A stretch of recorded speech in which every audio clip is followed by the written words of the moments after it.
Hello Magic fans, welcome to another episode of MTG Money, the show focused on helping you get the most out of the financial value of your Magic collection. I'm Matt, your host and owner of EC Hipstar Games in icy Eau Claire, Wisconsin.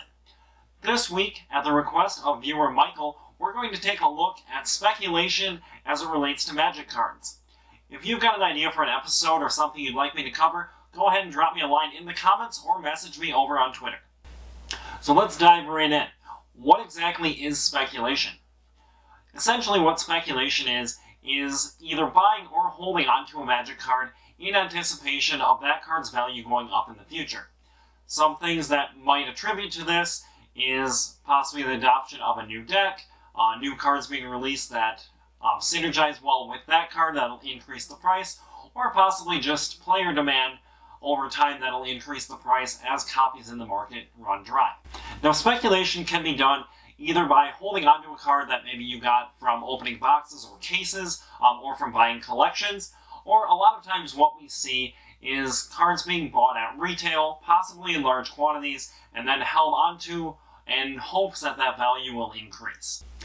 Now that we have a bit of background, I do want to talk about a few issues with speculation that you should know about.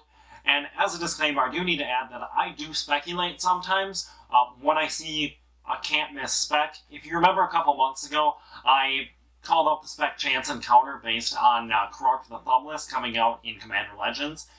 Primarily, the core of my business is buying and reselling, but every once in a while there's an easy spec like that, and for those I will jump in at times.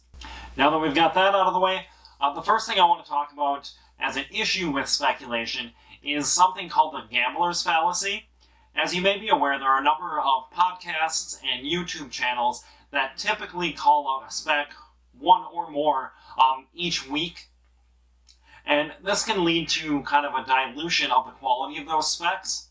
One of the things that we frequently see from some of these finance personalities as they're making their weekly specs is that they'll call out their return on investment percentage, or they'll call out their wins quite frequently, and a lot of times you just don't hear about the losses because that really doesn't play into that persona of them picking the hot spec. Now, I actually began EC Hipstar Games primarily focused on speculation, and I did that for about a year and a half before I transitioned into primarily just buying and selling cards. And one of the things I learned during that time is that you miss about as much as you hit. So one of the things you really need to take into account is if you're making enough money on those hits to make up for those misses. And even if you have a better hit percentage than I did at the time, there are more issues that we should discuss. One of those other issues is opportunity cost of the money that you've got invested in specs. Let's say, for example, you've got a player approach you with a $15,000 collection that they're willing to sell to you for $10,000 because they don't want to go through the work of reselling it. So that would work out to a 50% return on investment for you. And if all of your money is trapped in specs, you might not be able to make that purchase. One of the other things to consider is that you can make that 50% return possibly in a month or two, maybe even faster, and you can go ahead and take that money and reinvest it into hopefully more collections.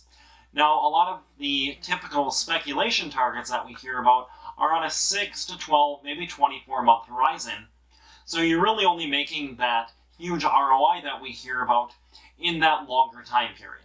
My third point, to piggyback off that last issue, is a problem of scale. There's a reason we don't see institutional investors such as Warren Buffett or Bill Gates get into Magic cards to make a 50, 100, or 1,000% return on investment. And the reason is that at a certain amount of money, the market just isn't there anymore. You're not able to sell 20,000 copies of a single card to players or a buy list, so in effect, our earning potential is capped. And finally, for why I don't believe in speculation as a core business practice, is the time investment. Now, the time investment is something that's rarely measured by speculators, but if you do put a value on your time, it essentially erodes all of your profits. First, it takes time to pick out a spec among all the other cards that you could be buying. Then you have to track that spec as it hopefully increases in price. And then once it does increase in price, you have to go about selling it either to individual sellers, which involves packing and shipping the cards, or to a buy list. And both of these methods have hidden fees. If it's a buy list, you're probably looking at less profit than you would get selling them individually, along with having to pay for the shipping cost to the buy list. And if it's individual sellers, you might be making a little more money, although eBay and TCG Player still have their seller fees, and it takes all of that time to go ahead and package and ship those cards. And for just a couple more quick hits against speculation, there's also needing to dodge reprints that Wizards is all too fond of right now, along with having to dodge other speculators who may have jumped into the same card and could end up flooding the market at the same time when you're looking to sell. Now for my final thoughts on speculation, far be it for me to tell anyone how to enjoy the hobby. So if speculation is how you want to do that, by all means, carry on, don't let me get in the way. However, if your goal is to make money or just play the game cheaper, I think there are much better ways to go about it than speculating on cards. And that wraps up this week's episode. If you like the episode, please go ahead, like it, and subscribe. Stay tuned, as I will be posting a follow-up to the Black Lotus video once that auction closes. We've also got a Kaldheim kind of review with a casual expert and buddy of mine. And then next week, we're going to take a look at how Wizards could go about reprinting cards on the reserve list, including the Moxes and Black Lotus. So I hope you'll join me for all of those episodes. Thanks for watching, and I'll see you next time on MTG Money.